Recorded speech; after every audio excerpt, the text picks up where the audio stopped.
Hey guys, welcome to another episode of Pots, Pans, and Priscilla. Today I'm going to be making my award-winning chicken and sausage gumbo.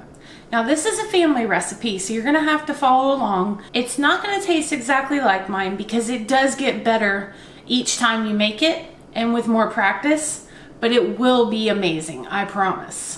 Now this is another fast-paced recipe, just like my Low Country boil was, so my cameraman is going to be on the move. He's got to keep up with me, so hold on. Our ingredients for this are, obviously we have to start with our roux. Flour and oil, some chicken broth, parsley, green onion, that's just to garnish. The seasonings are going to be Tony Chachere's, regular and bold seasoning, Tabasco sauce, and Worcestershire. The meats that we're going to use in this recipe are chicken thighs, chicken breast, andouille sausage, and kielbasa. For our vegetables, we have cut okra.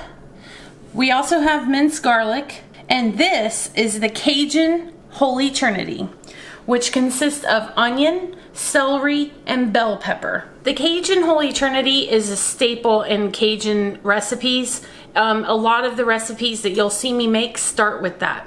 So it's very important. If you don't have time to cut fresh vegetables, don't worry about it. You can get them pre-cut and they are just as good. To start my roux, I have my pot on a medium heat. I'm gonna pour in 1 cup of oil. And it's a 1-to-1 ratio with your flour. You can test your oil to see if it's hot enough. See how it's bubbling? That means our oil is already hot. Now before you start this, you better be ready. So have everything prepped and ready to go because there's no going back. You have to babysit this now until it is ready to go. Make the kids go away, make the husband go away, and this is you and your roux time. Got it?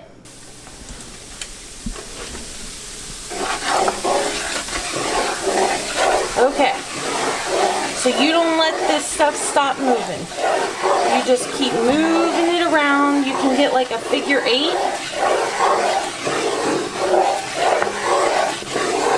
I like to use this wooden spoon. You can see it's brown. This is my roux spoon. And this is my roux pot.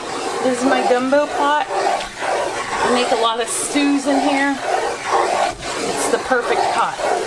The problem is it likes to dance across the stove top, so I have to hold on to it. But you cannot stop stirring this roux. Don't go get your glass of wine. Don't do all that craziness. No dance parties, no going to take your kids to the bathroom. They're gonna have to hold it, y'all. You need to tell them, I'm making my roux right now. This is the most important part of this whole dish right here. So you want it on a high heat, but you do have to be patient. It's not a short process. You do get your arm workout for the day with here. So if you skip gym day because it's Saturday, don't worry, you're gonna get it now. It's not all fun and games when it comes to roux. This is serious business, okay? Can't be messing around.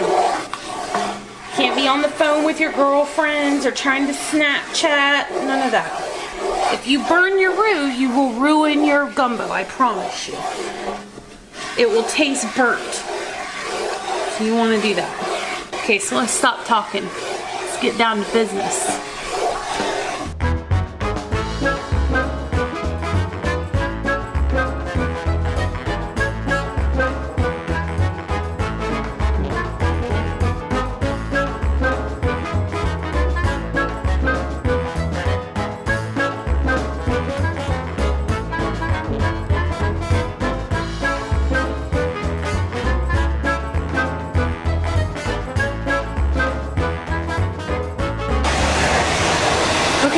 So we have the fan on. You are burning it. I mean, you don't want it to burn, but it's smoking. And so you have to get that fan going. It smells like a nutty flavor. And you just have to know exactly when, like it's getting, pressure's on. I'm getting a little nervous. It's very nerve-wracking. Because, I don't know, you just don't want to mess it up. So I'm sure you can see the smoke coming off of there. You're just constantly moving that around. It's still got a little bit ways to go. You want the roux as dark as you can get it. So however dark this is, that's what color your gumbo ends up being. So once you add all your other ingredients, it's going to turn light, but eventually it'll get back to this color. There is another roux that you can do. It's butter and flour. I've never done it. I don't know. I was just taught to do this, and this is so hot, so it'll splash up on you sometimes, and it hurts. So be very careful. That's why I said don't have the kids around, because if this hits them, I mean, it's hot. It's oil. It's hot oil. So you can see the texture's really changed a lot. I'm sure y'all are tired. You just got to keep going. So this is a little more oily than I would like it. So I'm going to add a little bit of flour, just a little bit, just to get it a little more thick.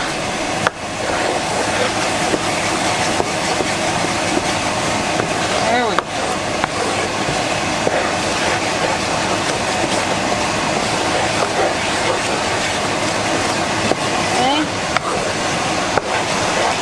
Okay.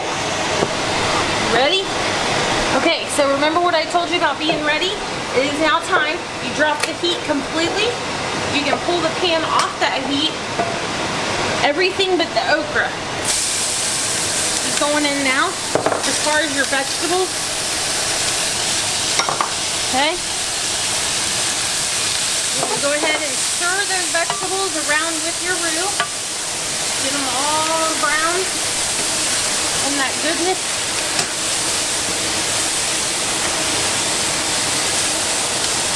Okay? We're going to open one of your boxes of chicken broth. Pour that in there. You still got to move this around though, because this pot is hot.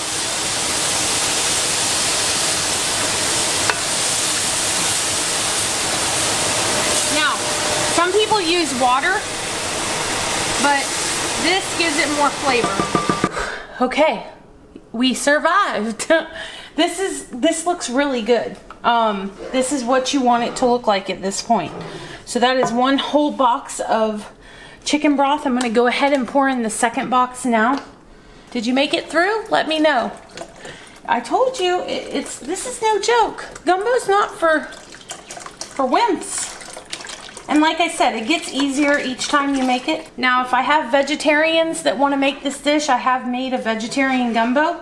I'm going to tell you now, the Cajun country is not known for vegetarians, but my dad is vegetarian. So when he came one year, I made him one. Instead of using the chicken broth, I used vegetable broth. I made the same roux, but then when it was time to do that part, I split them. And obviously I didn't put the chicken and sausage in. I just added carrots and bigger pieces of celery. And he loved it. He said it was amazing. So it is an option for you to do that. Okay, now we're going to go ahead, turn our burner back to about a medium heat. Get our pot moved over there. You don't want to stop stirring this though. You don't want anything to stick to the bottom right now. But this is beautiful. I mean, this is a pretty color. Your vegetables all look so good. It smells good already. So what I'm gonna do now, I'm gonna add my last box of chicken broth. So I add 3 boxes, but this is a huge pot, you can see. And you know, we're feeding 6 people, and then we'll have leftovers. And people get jambalaya and gumbo confused, so I just want to make sure you guys know. Gumbo is supposed to be, it's all about the roux. It is supposed to be about the roux. Jambalaya is a rice dish. So this one's going to be more like a soup, and rice just complements it.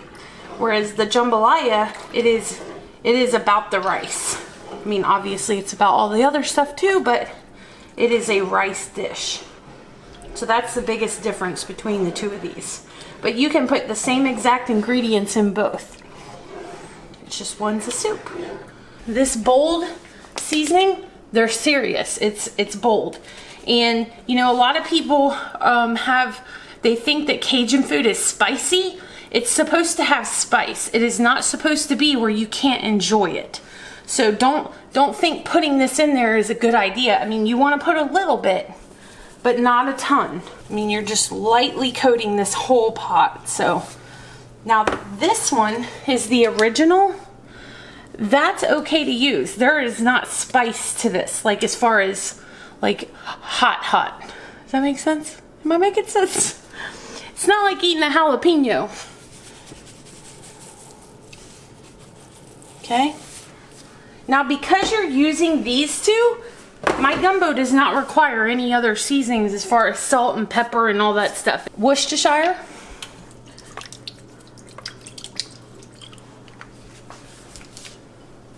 And then you just add your meat. A little bit at a time. This, I did put the seasonings on this meat, so it's been sitting in the seasonings. The longer you let the seasonings just soak in this is gonna taste better. You don't wanna have bland chicken. It's more important for the chicken than for the sausage, but I put it on both. So a lot of times I hear that once all these flavors marry, even overnight, a lot of people like the gumbo better the second day. And I think I agree with that. It just has time to soak in all of those juices. You know, if you need to make this quick, you can. But if you have the time to let it just sit here and get happy, then do it.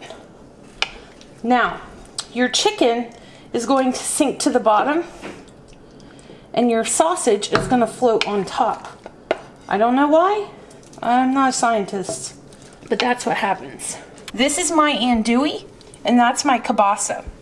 So the andouille, I mean, both sausages are going to have fat, and then of course the chicken thighs have fat, so it is going to be a rich dish. But look at that. Doesn't that look good?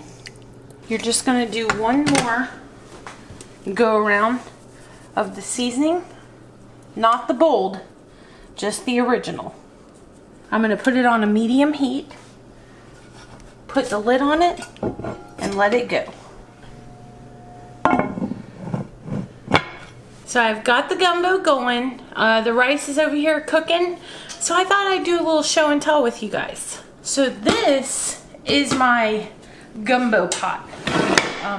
When I said I had award-winning gumbo, I was serious, and this is the pot that I won it in. I was in a competition down at the Jacksonville Landing and in 2016, and it was for the Jimmy Buffett Parrot Head Club. So I think there were about 20 other recipes that competed, and I won 3rd place. So that was pretty cool. There you go, my award-winning gumbo, and I'm sharing it with you guys. Do you feel the love? You should, because not every day somebody shares their award-winning gumbo with you.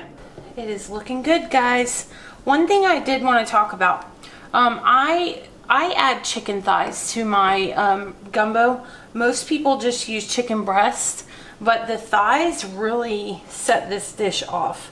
It's just a lot more flavorful. And then with my sausage, I go ahead and use half andouille and half kielbasa. In Louisiana, you could probably just, you know, they would use all andouille, but I just prefer to do it like this, and this is how I was taught, and it tastes amazing. Andouille is a very fatty sausage, so just to cut down on the oils and stuff a little bit, I like to add in the kielbasa, and it tastes really good. One other difference that you're going to see is if you're in New Orleans area, you're probably going to see a tomato base that's added to the gumbo.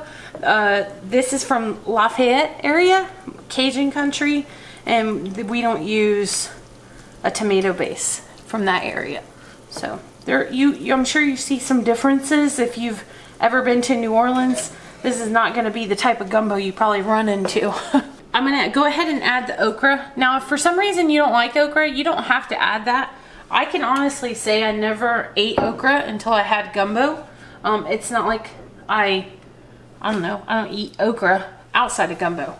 So if you don't like it, it's okay, you don't have to add it. This is like a 10-ounce bag of frozen okra. So I'm gonna just add that. But I have to say, like, not being an okra fan per se, you don't really, I mean, it's just there. It's not a big deal. Don't think about it. Just do it. Just do it, people. Look how pretty it makes it look. Look at how pretty that is. But you don't have to put the okra. It's not gonna be terrible if you don't. But just do it, okay? You might have seen me wearing this apron before. This was our tent name, Cajun Guru. Like the play on words there. And my dad and Asa and my uncle all wore these aprons with me. And then everybody got to keep an apron. And then I sent one to my dad in Seattle. So it means a lot to me when I go visit them. They all have their aprons on, so that's always fun. And we just have a good time. My uncle approves of my gumbo, which is the biggest compliment to me. He came down for the competition and he said it was the best gumbo we ever had. And he is the reason I make this gumbo. I've tweaked it a little bit from what he taught me to do, but it's still his recipe that he shared with me and taught me how to make years ago. And I'm thankful for that. So I hope nobody's getting confused. When I say my dad, I have my stepdad Wayne, who lives here, that you guys saw in the last show. And then I have my dad in Seattle, and he will be coming to visit in a few weeks. And he is my vegetarian dad, and he is going to be in the kitchen helping us cook some vegetarian options. So it's interchangeable. Just try to keep up with who I'm talking about. But I give them both the same respect because they are both an important part of my life. Right before you serve this, you want to go ahead and take some of your roux and strain it into this separator. And if you don't have one of these, you need to get one. It's not just for gumbo. You can use it for a lot of different dishes, any of your stews or soups. And we will put a link down below so that you can go find this. And we'll show you how it works. So what's going to happen is your good stuff, your good juices are going to go to the bottom. Your oil, you can see it starting to separate. It's going to go to the top. So when you pull this plunger out, you just pour the good stuff back into the pot. Then on the top, that's all your vegetables and meat and stuff. That you just pour the whole strainer right into back into the pot. So you don't miss out on that good stuff. Just like that. You just let it sit here for a minute and separate though. So you're just gonna kind of pour it up and see. You can see we're still not getting that oil.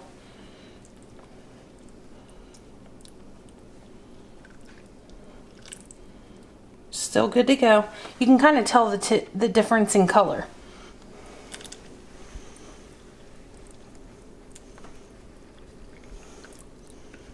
So that's pretty good. So we're just gonna leave all that oil right in there. So that's it. Everything has to sit back here, cook, get so excited. We are gonna plate it up, add our garnish, and then we're ready to eat. So here we go.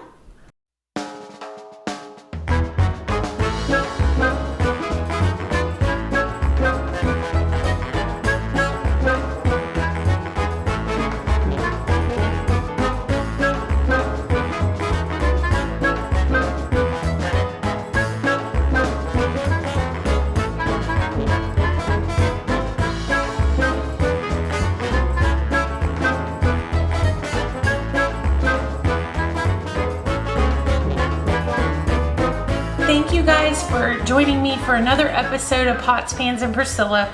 I hope you enjoy this recipe. This was probably one of the more sentimental recipes that I make. This is really what got me into liking cooking, is Cajun food. And so, I don't know, it means a lot to me, and it means a lot to me to share it with you guys. So I hope you appreciate it.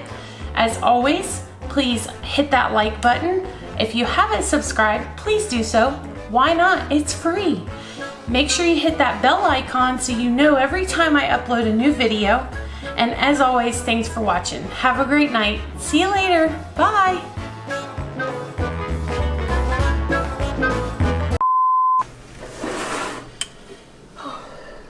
Tony Chachere's. Tony Chachere's. No. Tony Chachere's. Okay, hold on. Tony Chachere's. Tony Sacheries. Tony Sacheries. Sacheries. Sacheries. Sacheries. Tony Sachery. Sash. Sash. It's sash. It's a sash, like marching band. Right. Okay, I got it. No, that's a cummerbund. It's a sash, like homecoming queen. Wait, what'd you call it? A cummerbund. Oh, or a cummerbund. Whatever, shut up. A sash. Yeah. Okay. All right, sorry. Tony Sash. Tony Okay. You ready? Tony Sacheries. Sacheries. Sacheries. Sash. Priscilla, sash. Okay, a sash. Okay. Tony.